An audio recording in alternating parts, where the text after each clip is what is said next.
जी हाँ दोस्तों, हमारे इस YouTube चैनल के अंदर आपका स्वागत है।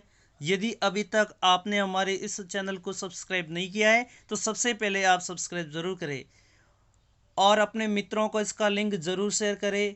आपका जो प्यार हमें मिल रहा है इसके लिए आपको थैंक्स।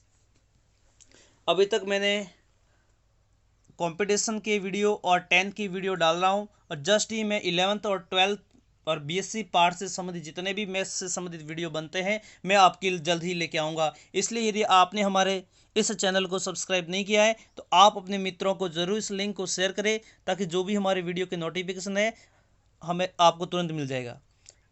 और आप ज़्यादा जो भी यहाँ पर तैयारी जो भी आपके मित्र हैं वगैरह तैयारी कर रहे हैं या स्कूलिंग के अंदर हैं तो आप इस वीडियो की लिंक उनको शेयर कर सकते हैं।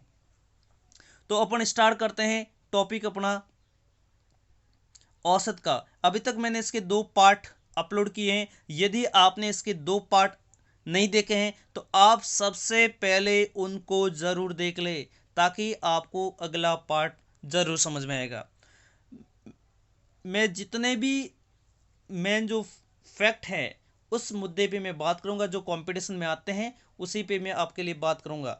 अब मैं चलिए अपन टॉपिक पे ही बात करते हैं। सबसे पहले ये कह रहा है आपके लिए 3 संख्याओं का औसत सात है। सपोज मैंने 3 संख्या लिख दी ABC। 3 संख्याओं का औसत कितना है? 7 है।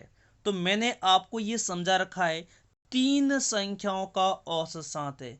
और यदि आपको संख्या देखकर और औसत देखकर आपसे इनका योग पूछे तो मेरा एक ही तरीका होता है, क्या इनका मल्टीप्लाई करवा दो। तो बताओ 3 संख्याओं का औसत 7 है तो तीनों संख्याओं का योग कितना हो गया? 21 हो गया। अब ये कह रहा है, ये इसको मिटा दो यहां से। अब ये कह रहा है पहली 2 संख्या मतलब ए और बी का एवरेज कितना है? 4 है। ए और बी का एवरेज कितना है? 4 है। तो दोनों का योग कितना हो, क्योंकि औसत दे रखा है। 2 संख्या का औसत 4 है तो दोनों का योग कितना हो गया? 8। तो बताओ ए और बी का योग कितना निकल के आ गया? 8। तो बताओ सी का मान कितना होगा? जैसे एक मैं बात कर रहा हूं, जैसे आपके पास 3 आदमी हैं, तीनों आदमियों के पास टोटल 21 रुपए हैं, उसमें से 2 आदमियों के पास 8 रुपए हो गए। तो आप खुद ही बताओ कि सी के पास तीसरे आदमी के पास कितने बच जाएंगे? 13 रुपए। आपने खुद ने आंसर बताया कि नहीं बताया? मतलब तीनों का योग 21 है और उसमें से आगे वाले 2 का योग 8 है। तो तीसरी संख्या आपको पता है कितनी बचेगी? 8 से आप स्टार्ट करो, तीसरा रह जाएगा, आपका आंसर 13 आएगा कि नहीं आएगा? आपको ये जरूर वीडियो पसंद आ रहे होंगे। ये जो सवाल है रीट लेवल फर्स्ट के अंदर 2016 वाली भर्ती के अंदर इस क्वेश्चंस को पूछा हुआ है। अगला जो क्वेश्चंस ये कह रहा है 2 संख्याओं का औसत। अब ये सवाल आपसे ये कह रहा है कि 2 संख्या का औसत कितना है? m। जैसे मैंने 2 संख्या लिख दी ए और बी, दोनों का औसत m है तो बताओ दोनों का योग कितना होगा? 2 संख्या है, एवरेज m है, दोनों का योग सीधा मल्टीप्लाई 2 का सीधा मल्टीप्लाई m से, क्योंकि योग जब भी पूछे तो आप दोनों का संख्या का औसत से गुणा करवा दो तो आपका उत्तर कितना हो गया? 2 गुणा m। आपका कितना हो गया? m। अब ये कह रहा है जैसे आपके पास 2 आदमी है, 2 आदमियों के पास 2m रुपए हैं, उसमें से एक आदमी के पास सपोज n रुपए हैं, क्योंकि सवाल वाला ये कह रहा है प्रथम संख्या n है, 2 संख्या का जो योग है वो आपके पास कितना है? देखो मैं दोबारा आपको समझा देता हूं। यानी 2 संख्या का योग ए और बी का योग अभी जस्ट मैंने क्या बता दिया? 2m बता दिया। अब उसमें से ए को हटा दो, 2 का योग 2m है, उसमें से ए का माइनस कर दो तो बी का आंसर बचेगा कि नहीं बचेगा? आपका आंसर 2m-n होगा कि नहीं होगा? क्योंकि आपको पता है जैसे मैं बात करा 2 व्यक्तियों के पास धन है 10 रुपये, उसमें से एक के पास 6 रुपए हैं तो दूसरे के पास क्या होगा? आप 10 में से 6 को घटाएंगे 4 ही तो बचेंगे। तो मैंने क्या कर दिया, दोनों का योग 2m है और उसमें से क्या कर दिया, जो ए वाला है, ए के पास जो धन मेरे पास n था उसको माइनस कर दो और ये कैलकुलेशन आपका बीजीय व्यंजक है, आपका एज इट इज रहेगा। तो ये आपका आंसर होगा। ये आपको समझ में आ गया होगा। अगला जो क्वेश्चन पटवारी के अंदर पूछा हुआ है, इस क्वेश्चन को अपन देखते हैं। ये कह रहा है 3 वर्ष पूर्व, 3 years एगो ए और बी था। कौन था? ए और बी। यानी 3 वर्ष पूर्व ए और बी का औसत 18। बताओ ये संख्या कितनी है? दो संख्या है ना, दो संख्याओं का एवरेज कितना है? 18। तो बताओ दोनों का योग कितना होगा? 36 होगा, क्योंकि दोनों का एवरेज 18 दे रखा, संख्या ए और बी है और दोनों का योग 18, दोनों का एवरेज 18 है, तो दोनों का योग कितना होगा? मैंने क्या बताया है? संख्या का औसत से गुणा करवाओ, 2 गुणा 18। यदि मैं 2 गुणा 18 करवाता तो मेरा आंसर कितना होता है? 36 होता है। अब ये आज की बात नहीं कर रहा है, ये 3 वर्ष पहले की बात कर रहा है। जैसे मेरी आज उम्र 25 साल है, तो 3 वर्ष पहले मैं कितना था? आप माइनस करेंगे, और 3 वर्ष बाद कितना होगा? आप 3 वर्ष प्लस हो जाएगा, मैं 28 साल का हो जाऊंगा। अब ये कह रहा है कि 3 वर्ष पहले की बात कर रहा है। पहले 3 वर्ष पहले ए और बी 36 साल के थे, लेकिन 3 वर्ष के बाद, अभी 3 वर्ष पहले की बात कर रहा है कि ये 36 वर्ष के थे, लेकिन अभी 3 वर्ष के बाद, मतलब 3 वर्ष ए में जुड़ेगा और 3 वर्ष आपके बी में जुड़ेंगे, तो टोटल कितने जुड़ गए? क्योंकि ए बढ़ेगा तो बी भी तो बढ़ेगा। ऐसा नहीं है कि ए की उम्र बढ़ रही है और बी वही बैठा है, ऐसा कभी होता है क्या? यदि ए की उम्र बढ़ रही है तो बी की उम्र भी बढ़ेगी, मतलब 3 ए बढ़ेगा और 3 बी बढ़ेगा, तो इसका मतलब टोटल कितने हो गया? 42 हो गया। मतलब अभी वर्तमान के अंदर ए और बी की आयु का योग कितना आ गया दोस्तों? 42। यानी ये आपके पास कितना आ गया? 42। तो मैं यहाँ पर दोबारा आपके लिए लिख देता हूँ। अब ए और बी का जो वर्तमान योग है वो कितना हो गया? 42 वर्ष। अब ये कह रहा है यदि सी और आ गया तो अब इसका एवरेज, अब यदि मैं ए, बी और सी, ये 3 व्यक्ति आ गए, तो इसका एवरेज कितना हो गया? 22 वर्ष। तो तीनों का योग कितना होगा? ए बी सी 3 आदमी हुए ना, तो तीनों का योग कितना, तीनों का औसत कितना है? 22। तो तीनों का योग कितना होगा? 66 ही तो होगा। मैंने क्या बताया है? संख्या का एवरेज से गुणा करवाओ, यानी ए बी सी का योग कितना हो गया तीनों का? 66। यानी ए बी का योग 42 है और ए बी सी तीनों का योग 66 हो गया। तो आपको खुद को ही पता है कि सी कितना बढ़ रहा है। आप खुद ही मेरे को बताओ कि सी की उम्र कितनी बढ़ गई थी? 24। इसका मतलब जो सी की जो उम्र है, वर्तमान आयु है, वो 24 साल का है। अब मतलब ये है कि पहले ए और बी 3 साल पहले की बात कराए तो 36 वर्ष था इनका योग, लेकिन 3 वर्ष अभी वर्तमान में यदि मैं बात करूंगा तो 3 वर्ष और अभी जुड़ेंगे, 3 ए का जुड़ेगा और 3 बी का जुड़ेगा, तो 6 साल आपके और जुड़ गए। तो 36 के अंदर यदि मैं 6 को जोड़ूंगा तो मेरा हो जाएगा 42। अब सी और आ गया, अभी वर्तमान के अंदर मैं बात कर रहा हूँ क्योंकि वो पहले की बात, इसलिए उनको वर्तमान में मैं लेके आया हूँ। अब वर्तमान में सी और जुड़ गया, तो 22, 3 की उम्र कितनी हो जाएगी? 66 वर्ष। तीनों की उम्र का योग कितना हो गया? 66। मतलब तीनों का योग आपके पास 66 साल है। तीनों का ए बी सी तीनों का योग कितना है? 66 है। और उसमें से ए बी का कितना है? 42। तो जो सी है वो 42 से 66 आने में जो जुड़ रहा है वो सी तो हुआ। अरे ए बी 42 साल है और ए बी सी, मतलब ए बी तो 42 था, अब सी आ गया, तो जो आ रहा है वो सी के वजह से हो रहा है। मतलब 66 में से यदि 42 जाएंगे तो आपका आंसर हो जाएगा 24। तो बताओ सी की जो उम्र हो जाएगी वो कितनी हो जाएगी? 24। Option number first. समझ में आ गया होगा आपको। ज़रूर ये वीडियो पसंद आ रहे होंगे तो आप लाइक करें, यदि आपको वीडियो पसंद नहीं आ रहे आप डिसलाइक भी कर सकते हैं। अगला और पटवारी के अंदर आया हुआ है, जो पटवारी के क्वेश्चन है वो मैं आपके लिए लेके आया हूँ। अब ये क्या कह रहा है? 15 संख्याओं का औसत। देखो पहली बात है, अब यहाँ पर आपके लिए टोटल कितनी संख्या है? 15 है। तो मैं आपको लिख कर बता देता हूँ, यानी आपके पास टोटल कितनी संख्या है? 15। 1 2 3 4 5, देखो मैं आपके लिए दोबारा लिख के दे देता हूँ, थोड़ा ऊपर लिख देता हूँ इसको। 1 2 3 4 5 6 7 8 9 10 11 12 13 14 और ये आगे वाला 15। अब ये कह रहे हैं 15 संख्याओं का एवरेज, यानी 15 संख्याओं का एवरेज 40 है। अब मेरे को बता दो 15 संख्याओं का योग।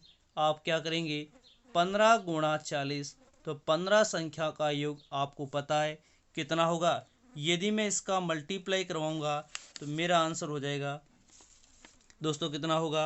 यदि मैं इसका मल्टीप्लाई करवाता हूँ तो मेरा आंसर हो जाएगा 15 गुणा 40 से गुणा कर दो तो आपका उत्तर हो जाएगा 600। कितना आंसर हो जाएगा, 600। अब ये कह रहा है प्रथम 8 संख्या, मेरा गोला वाला मैटर आप देखना, जो गोले से मैं इसको समझाता हूँ, यानी लड्डू वाला मैटर, यानी पहले यहां से लेकर यहां तक ये मेरे पास प्रथम 8 संख्याओं का औसत 30 है। तो यहां से लेकर यहां तक कितना हो गया, 8 गुणा 30, यानी आपका आंसर हो जाएगा 240। कितना आंसर हो गया, 240। और अंतिम जो, यदि मैं पीछे से बात कर रहा हूं तो मेरी 8 संख्याओं का एवरेज हो जाएगा 8 गुणा 50, योग हो जाएगा मेरा 400।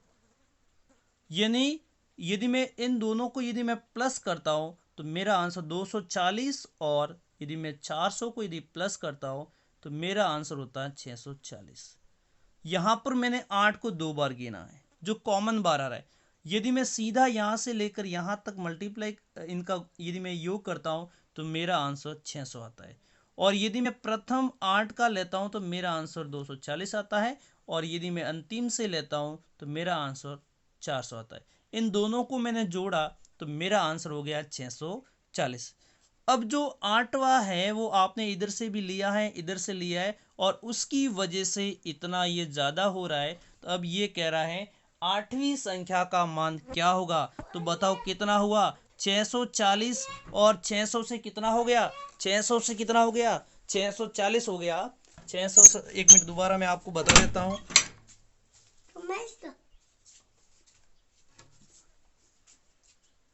अब आपका आंसर कितना हो गया, यानी पहले आपके पास 600 था, अब 640, और ये 8 का ही मान हुआ। तो बताओ आंसर कितना हो गया आपका, इस टाइप से। तो जब भी आपको इस टाइप के क्वेश्चंस आए तो आप इस टाइप से क्वेश्चंस को सॉल्व कर सकते हैं। अब ये अगला क्वेश्चंस मैं आपको करवा रहा हूँ, और ये जो क्वेश्चंस है एग्जाम के अंदर पटवारी के अंदर आया हुआ है। अब अगला क्वेश्चंस आपके लिए लेके आया हूँ। देखो ये क्या कर रहा है, 20 संख्याओं का औसत 12 है। 20 संख्याओं का औसत कितना है, 12। तो बताओ 20 संख्या का योग कितना हुआ, बताइए। 20 संख्या का औसत 12 है, 20 संख्या का योग कितना हुआ, 240। प्रथम 12 संख्या, यानी मैं आपको यानी जो आगे वाली प्रथम 12 संख्या है, 12 संख्या का योग कितना हुआ बताओ, 132। कितना हुआ, 132। अब ये कह रहा है अगली 7 संख्या और है, अगली 7 संख्या का औसत कितना है, 10। तो ये कितना हो गया, 70। तो यहां से लेकर 20 संख्याओं का एवरेज आपके पास 12 था, इनका योग हो गया 240, और 12 संख्याओं का एवरेज इतना था, मैंने मल्टीप्लाई करवा के इतना हो गया, और 7 संख्याओं का एवरेज 10 था, और मैंने इनका गुणा करके कर दिया 70। यानी मैं कर रहा हूँ 20 संख्या का योग तो मेरा आ रहा है 240, और मेरा ये 12 संख्या, तो ये वाली 12 संख्या आगे वाली ये, और अगली जो संख्या 7 आपके पास ये वाली, तो इनका योग 12 और 7 यानी 19 संख्या का योग आपके पास कितना हो गया, 202। कितना हो गया दोस्तों, 202 हो गया। अब मेरे को ये बताओ कि 20 संख्या का योग तो मेरे पास 240 है, और यहां से मेरा आंसर आ गया 19 संख्या का योग मेरे पास कितना आ गया, 202। मतलब 20 का योग, आपको खुद को भी पता है 20 का योग 240 है, उसमें से 19 का मान 202 है, और जो अंतर आएगा वो 20 वाली संख्या ही होगी। यानी अंतिम संख्या यानी 20वीं संख्या आपका आंसर हो जाएगा 38। दोस्तों आपको ये वीडियो ज़रूर पसंद आया होगा। यदि आपको समझ में नहीं आया मैं दोबारा एक बार आपके लिए समझा देता हूँ। तो 20, अब दोबारा आपके लिए 20 का योग कितना, 240। 20 का योग कितना हुआ, 240 आपका आंसर। अगले वाली जो 12 स्टार्टिंग वाली है उसका योग कितना हुआ, 132। और अगली वाली जो 7 और है तो टोटल संख्या 19 हो गई। तो इनका 19 का टोटल संख्या 7 का यदि औसत 10 है तो ये हो गया 70। मतलब 19 संख्याओं का अगली अगली 19 संख्याओं का योग हो गया 202। 20 संख्या का योग 240 और आपके पास 19 संख्या का योग कितना हो गया, 202। तो जो अंतर आएगा वही आपका आंसर होगा 38। आपको ये समझ में आ गया होगा। अब ये नेक्स्ट क्वेश्चन आपके लिए लेके आया हूं। ये कह रहा है 10 संख्याओं का औसत 12 है। 10 संख्याओं का औसत 12 है तो 10 संख्या का योग कितना हुआ, 10 संख्याओं का औसत 12 है। 10 संख्याओं का औसत 12 है तो 10 संख्याओं का योग कितना हो गया, 240। अब ये कह रहा है 7 संख्याओं का, सॉरी यहां पर मेरे गलती से ये गलत लिख दिया, एक बार दोबारा देख लेता हूं। 10 संख्या का औसत 12 है तो 10 संख्या 10 गुणा 12 ये नहीं हो गया 120। कितना आंसर हो गया, 120 हो गया। अब ये कह रहे हैं प्रथम जो अगले जो प्रथम 7 संख्या, तो प्रथम 7 संख्या का योग हो गया कितना हो गया, 15 गुणा 7। आपके पास हो गया 15 गुणा 7 यानी 105। कितना हो गया, 105। आप खुद ही बताओ 10 संख्या आगे पूरी जो 10 संख्या है इनका योग 120 है। 10 संख्या का योग कितना है, 120 है। 7 संख्या का योग 105 है। तो जो 3 संख्या रहेगी यहां से यहां तक 3 संख्या, तो 3 संख्या का योग कितना हो गया बताओ। आप खुद ही मेरे को बताओ कितना बचेगा, 15 ही तो बचेगा। दोबारा देख लो एक बार। 10 का औसत 12 तो 10 का योग 120। 7 का औसत 15 तो 7 का योग हो जाएगा 70। और जो 20 में जो 3 संख्या रहेगी, आपको पता है जैसे 7 से मैं 10 तक जाऊंगा तो 3 संख्या बचेगी। अब 3 संख्या का योग, ये आपके लिए 7 संख्या का, सॉरी ये आपके लिए 105 लिखना था मेरे को, तो यहाँ पर हो जाएगा आपके पास 15। अब मेरे को ये बताओ 3 संख्याओं का योग 15 है तो 3 संख्या का जो एवरेज निकल के आएगा वो हो जाएगा 15/3। आपका आंसर हो जाएगा 5। तो आपको ये समझ में आ गया होगा, क्योंकि यहां पर 3 संख्या का योग नहीं पूछ रहा है, 3 संख्याओं का औसत पूछ रहा है, तो आपका आंसर हो जाएगा 5। आपको ये भी समझ में आ गया होगा। अब मैं क्वेश्चन लेके आया हूं जो एसएससी 2010 के अंदर था। बहुत ही सिंपल सवाल है। क्या करना है, एक परिवार में देखो ये है फादर और ये है मदर। कितने नंबर में हो गई, 2 संख्या हो गई, औसत है 35। तो बताओ 2 गुणा 35 कितना हो गया, 70। समझ में आ गया होगा। यानी एक परिवार में पिता और माता का औसत 35, 2 संख्या है, 2 गुणा 35 आपका उत्तर 70 हो गया। लेकिन यदि पिताजी माताजी उसके साथ बेटा आ गया तो औसत हो जाएगा 27 है। तो बताओ तीनों का यदि मैं योग करता हूं तो ये मेरा हो जाता है 81। बताओ 2 का योग मेरे पास कितना है, 70 है। और यदि मैं तीनों का योग करता तो 81। और ये किस कारण आया है, उसके बेटे के कारण आया है। इसका मतलब जो बेटा आने के कारण कितनी उम्र बढ़ गई, तो आपका आंसर हो जाएगा 11 वर्ष। तो ये आपको समझ में आ गया होगा। अगला नेक्स्ट क्वेश्चन है आपके लिए, इसी टाइप का क्वेश्चन मैं लेके आया हूँ आपके लिए। जस्ट इसी टाइप का क्वेश्चन जो बैंक पीओ 2010 के अंदर क्वेश्चन आया था। बहुत ही सिंपल क्वेश्चन है। देखो एक 80 बच्चों की औसत आयु 15 है। यदि टोटल कितने बच्चे हैं, 80 है। तो 80 का जो योग हो जाएगा वो कितना हो जाएगा बताओ। 80 को यदि मैं 15 से गुणा करता हूं तो योग मेरा हो जाएगा 1200। कितना योग हो जाएगा, 1200। अब ये कह रहे हैं 15 आगे वाले जो बच्चे हैं इनका औसत, जो अगले जो 15 हैं आगे वाले, इनका एवरेज 16 है। तो 15 का योग कितना हो गया, आप खुद ही मेरे को बताओ। ये मेरा 15 का यदि मैं 16 से गुणा करता हूं तो मेरा आंसर होता है 240। कितना आंसर हो गया? 240। अब यदि ये कह रहा है अगले वाले और कक्षा के दूसरे 25 बच्चों की औसत आयु, यदि ये 25 और यहाँ पर ये कह रहा है 25 की औसत आयु 14 वर्ष है, तो बताओ 25 का यदि मैं 14 से गुणा करता हूँ तो मेरा आंसर आता है 350। ये टोटल वाला है, ये आपका टोटल है, 80 का दे रखा है, ये 15 का इतना योग, 25 का इतना योग, तो बताओ ये 40 का योग कितना हो जाएगा? आप खुद ही मेरे को बता दो। इन 40 का योग हो जाएगा 590 हो जाएगा। ये कितना योग हो गया? 590। अब आप बताओ 80 का 1200 है और 40 का 590, यानी जो 40 बच्चे रह गए इनका जो योग निकल के आएगा वो कितना बच गया? 610। मतलब 80 का है 1200, 40 का है 590, तो 40 का जो बीच वाला जो गैप है 80 का 1200, 40 का 590, मतलब जो 40 बच्चे यहाँ से यहाँ तक जो गैप है वो कितना कवर कर रहा है? 610 का कवर कर रहा है। अब ये कह रहा है, इसने ये पूछा है इसकी औसत आयु निकालो, तो मैं किसका भाग दूंगा? बताओ 40 बच गए ना, क्योंकि 80 था। अब कितना बच गया? 40 का रह गया, 40 का 610 है ना, तो मैं 40 का यदि मैं भाग दूंगा तो मेरा आंसर निकल के आएगा 15.25। ये आपको जरूर समझ में आया होगा।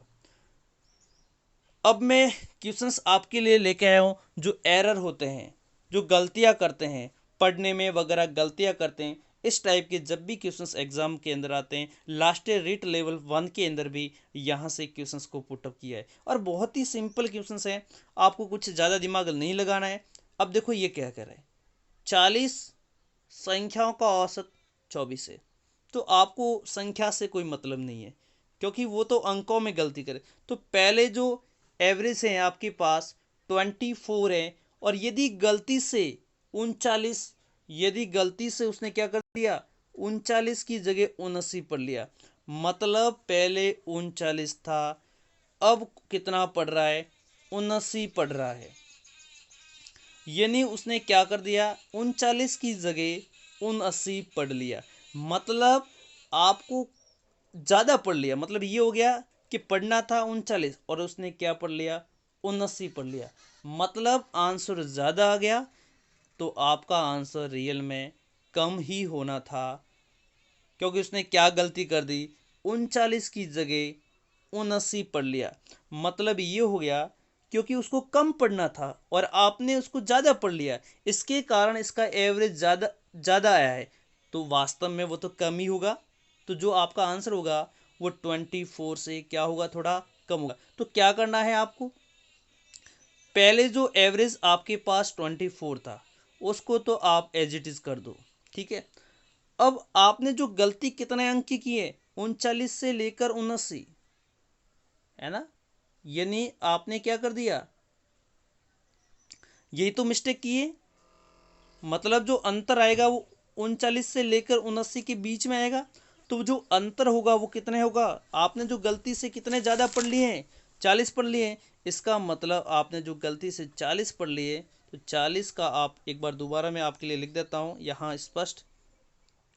तो मतलब आपका जो पहले औसत था 40, ठीक है, आपने जो गलती से 79 की जगह 79 पढ़ लिया है, मतलब आपने -40 को ज़्यादा किया है, तो -40 का औसत निकाल दो, राशियों का योग 40 हो गया, और उसमें कितनी संख्या 40 का आप भाग दे दो। बताओ, 0 से 0 काट दिया, 1 से, मतलब आपने 1% की क्या कर दी? गलती कर दी। तो वास्तव में आपका आंसर कितना था? 23 था। दोबारा इस क्वेश्चन को मैं आपके लिए समझा, जब तक आपको समझ में नहीं आता मैं आपको इसको बताता रहूँ। 40 संख्याओं का औसत 24 है, 40 संख्याओं का औसत कितना है?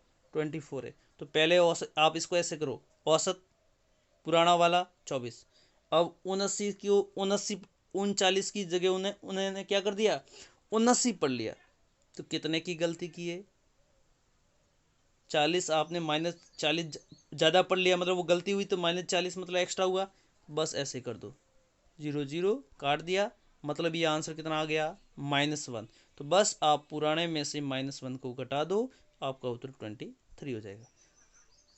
अगला नेक्स्ट क्वेश्चन है आपके लिए, क्या कह रहा है, देखो 100 सीज है, उसका 50 एवरेज, पुराना एवरेज कितना है 50 है, और उसने क्या कर दिया, गलती से 16 को 61 पढ़ लिया, मतलब 16 को उसने ज़्यादा पढ़ा है।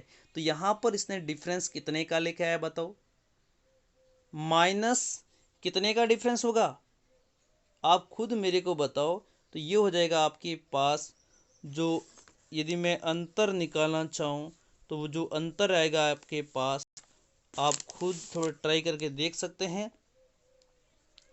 यदि उसने 61 में से यदि मैं 16 को घटाता हूँ तो बताओ ये कितना बचेगा, ये आएगा आपके पास ये 5, और ये आपके पास आएगा 6 में से 5 में से एक गया 45, यानी यहाँ उसने एक्स्ट्रा ज़्यादा कितना पढ़ लिया था, 45 पढ़ लिया था। यानी यहाँ से ये गलती कितने की पढ़ रहा है, -45 की। लेकिन अगले में क्या कर रहा है, 79 को 39 पढ़ रहा है, मतलब ये हो गया 79 को 39 पढ़ रहा है। तो मतलब उसने क्या कर दिया, ज़्यादा पढ़ना था उसने कम पढ़ लिया, मतलब वो 40 की गलती कर रहा है, प्लस 40 की क्या कर रहा है, वो गलती कर रहा है। तो जो अंतर आएगा वो -5 का आएगा। कितने का अंतर आएगा, -5 का आएगा, क्योंकि 79 को 39 पढ़ रहा है, मतलब उसने कम पढ़ लिया था क्या, ज़्यादा। तो एवरेज क्या होगा आपका, पहले ज़्यादा था, एवरेज बढ़ जाएगा, तो मैंने क्या कर दिया 40 करेगा। और यहाँ 16 को 61 पढ़ रहा है, मतलब वास्तव में कम था और उसने ज़्यादा पढ़ लिया, तो मैंने क्या कर दिया माइनस में रख दिया। और 79 को 39 पढ़ रहा है, वास्तव में ज़्यादा था और उसने कम पढ़ लिया, इसलिए मैं इसको प्लस लिख रहा हूँ और यहाँ मैं इसको माइनस कर रहा हूँ। और आपको यदि ऐसे डाउट होता है तो मैं आपके लिए सीधी लाइन में यदि मैं आपको समझाऊँ तो क्या समझाऊंगा, आप बस ऐसे करो, 16 संख्या को आप चेंज मत करो, 16 जैसे लिखा है वैसे ही, 16 में से 61 जाएगा तो आपका उत्तर कितना आएगा बताओ, 16 में से 61 जाते नहीं, माइनस का 45 बराबर। 79 में से आप 39 जैसे लिखा है वैसे आप काम करो, तो ये कितना बचेगा 40। तो बताओ जो अंतर आएगा वो कितने का आएगा, -5 का आएगा। अब जो -5 की वजह से ही आपका औसत निकलेगा, तो बताओ पुराना औसत कितना है 100, पुराना एवरेज कितना है आपके पास, पुराना जो एवरेज है आपके पास 100 में से कितना घटेगा, अब देखो 5 का डिफरेंस आया था 5 बटा, और औसत के लिए मैं किसका भाग दूंगा, यहाँ पे 100 का भाग दूंगा। तो बताओ मेरा आंसर हो जाएगा 100 माइनस इसका भाग दिया 0.05, भाग देना सभी को आता है, और यदि मैं इसमें से इसको घटाता हूँ तो मेरा आंसर आ जाएगा 49.95। ये आपको समझ में आ गया होगा। अब ये जो क्वेश्चंस हैं, मैं इस आपके लिए, ये जो क्वेश्चंस है आपके लिए होमवर्क हैं, और आप इसका जो आंसर है कमेंट बॉक्स में लिख कर ज़रूर बताएं, और इसका जो सॉल्यूशन मिलेगा आपको, जो अगला मेरा वीडियो आएगा उसके अंदर आपका जो सॉल्यूशन होगा मैं ज़रूर बताऊंगा। इसलिए आप इसका जो सॉल्यूशन है वो कमेंट बॉक्स में लिखें ताकि मैं इसका आंसर आपके लिए चेक कर सकूँ। ठीक है साहब, धन्यवाद। आप वीडियो को ज़्यादा से ज़्यादा शेयर करें और लिंक को आगे से ज़्यादा भेजें। धन्यवाद साहब, वीडियो देखने के लिए आपको